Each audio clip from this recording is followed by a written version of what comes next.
Teman, dan saya ingin mengucapkan selamat pagi, selamat siang, selamat malam, selamat sore bagi teman-teman yang karena tempat kita yang berbeda ya. Terima kasih sekali yang sudah hadir. Terima kasih juga yang sudah bersama saya hari ini, dan saya ingin mengucapkan Assalamualaikum warahmatullahi wabarakatuh. Berkat Tuhan mengalir atas hidup kita semua. Semoga semua makhluk hidup bahagia, baik yang nampak maupun yang tidak nampak. Terima kasih ya teman-teman.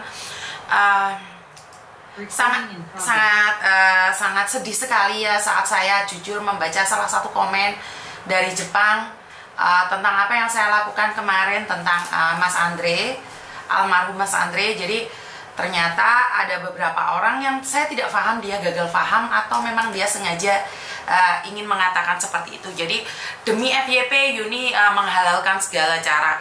Demi FYP Yuni sok ikut campur tentang Jepang. Izin, kalau saya tidak ditelepon oleh keluarga inti, saya tidak akan pernah tahu kasus yang ada di Jepang. Bahkan saya tidak ikut campur tentang kasus di Jepang.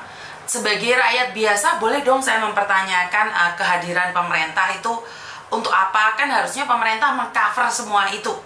Kenapa pemerintah menyuruh rakyat Indonesia untuk keluar negeri? Tentunya sudah tahu dengan segala konsekuensinya. Tetapi setelah saya cek dan recheck, orang yang menghina saya notabene followernya cuma 10.000, di bawah 10.000, sementara saya kalau ngejar FYP follower saya sudah 1M.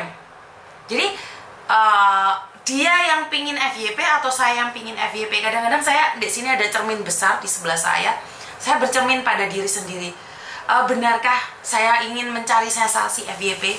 Sementara saya itu media sosial saya itu sering keblok demi mengungkapkan satu-satu kasus. Bahkan saat ini saya sudah mengundurkan diri dari kasus Kamboja karena Kamboja mengira bahwa dengan adanya FYP di Kamboja maka saya mendapatkan keuangan yang lebih banyak. Yang ada adalah ancaman bagi saya secara pribadi. Padahal di Jepang itu ada nilai plusnya. Bahkan kemarin dari petugas Osaka KJRI mengatakan bahwa saya mengkritiki tentang BPJS Ketenagakerjaan, kenapa tidak disosialisasikan, dan mereka menerima gitu loh. Sementara kamu yang followermu 10.000, aku doakan nyampe 10.000 hari ini ya, karena udah mengkritisi saya. Tidak masuk akal bagi saya untuk demi FYP. Bahkan Mas Eko secara pribadi mengakui bahwa ada dampaknya juga dengan FYP itu. Kenapa? Bantuan dana donasi itu tidak hanya dari Jepang. Ya ini kalau orang syukurnya kurang ditambahin ya teman-teman ya. Kalau syukurnya ditambahin sebenarnya ada manfaatnya juga. Jadi saya nggak ngerti kenapa sampai segitunya berpendapat bahwa saya hanya pingin FYP. Padahal jauh dari lubuk hati saya yang paling dalam, ngurusin Hongkong aja nggak selesai ya. Tetapi saat orang keluarganya yang minta bantuan, mau seperti apa dan bagaimana. Dan ini saya tidak mengharapkan kejadian-kejadian di tempat lain. Saya tidak ingin nanti Korea telepon ada yang meninggal dunia, ibunya, terus saya nggak ikut campur. Kalau tiba-tiba di Korea ada yang meninggal dunia tapi orang tuanya telepon saya akan ikut campur. Jadi karena perwakilan dari keluarga. Jadi kalau kalian nggak dicari keluarganya ya nggak boleh baper dong. Bener sih? Bener nggak sih? Ya wis terserah kalian lah. Jadi jujur, jangan terlalu baper dengan segala konten. Kalau kamu tidak bisa melakukan sesuatu, ya udah diemlah di porsi kamu. Karena tidak ada siapapun yang memaksa kamu untuk ikut campur. Kalau saya ikut campur karena keluarganya yang ikut campur. Jadi kalau kalian tidak diajak, jangan ikut gitu loh. Kalian boleh komen suka-suka kalian, tapi kan kalian nggak diajak gitu loh. Jadi jangan baperan. Kalau kamu diajak, silahkan. Tidak ada yang melarang kamu untuk ikut campur. Tapi kalau kamu nggak diajak, ya udah cukup jadi pendengar yang budiman.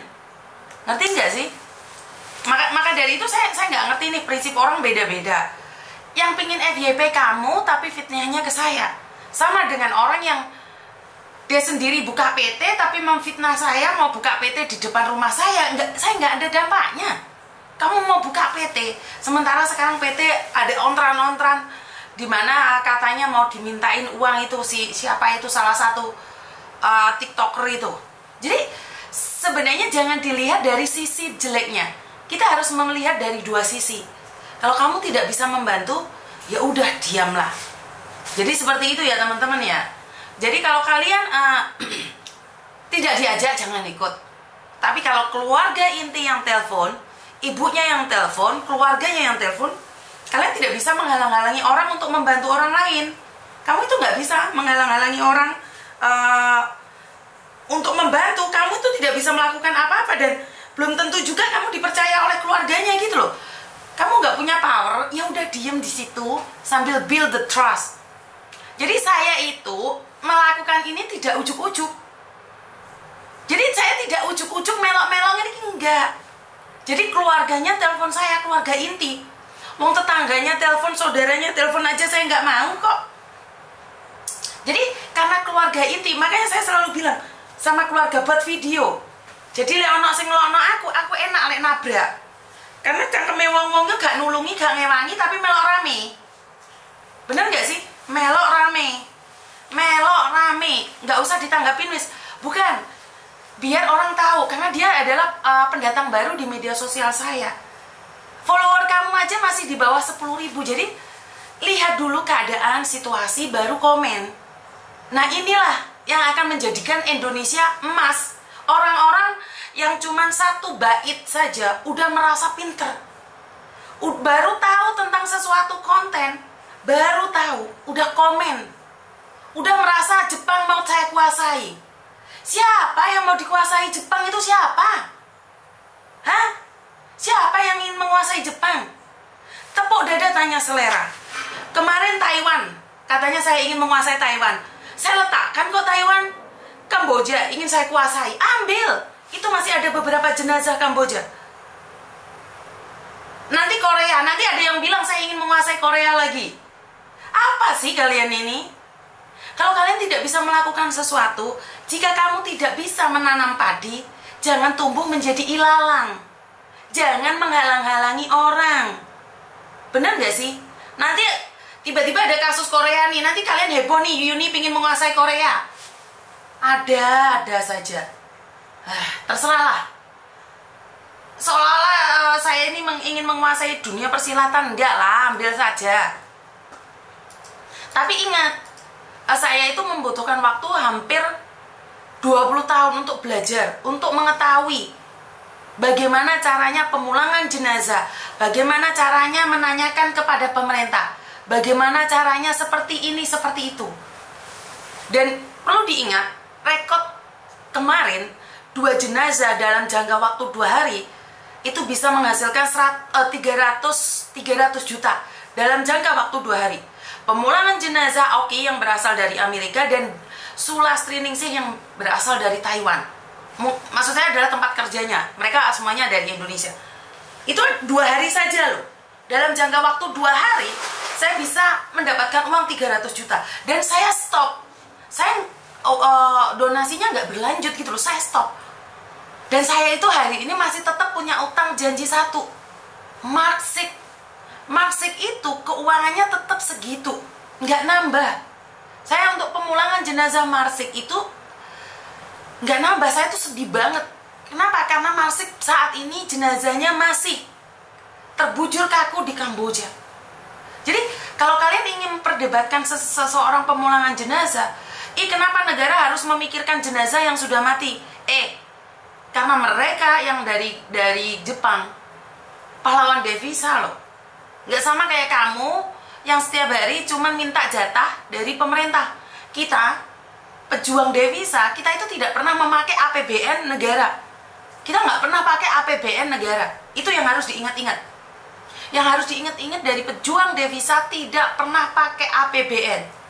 Giliran kami meninggal, yang katanya resmi ternyata kami tidak di cover asuransi dari Indonesia.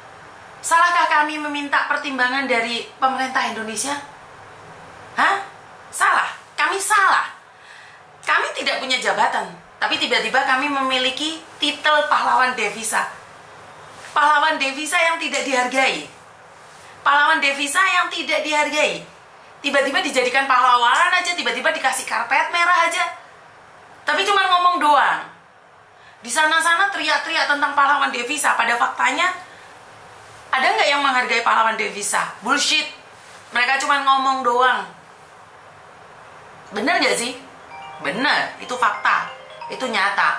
Ada telepon masuk, saya angkat dulu. Halo?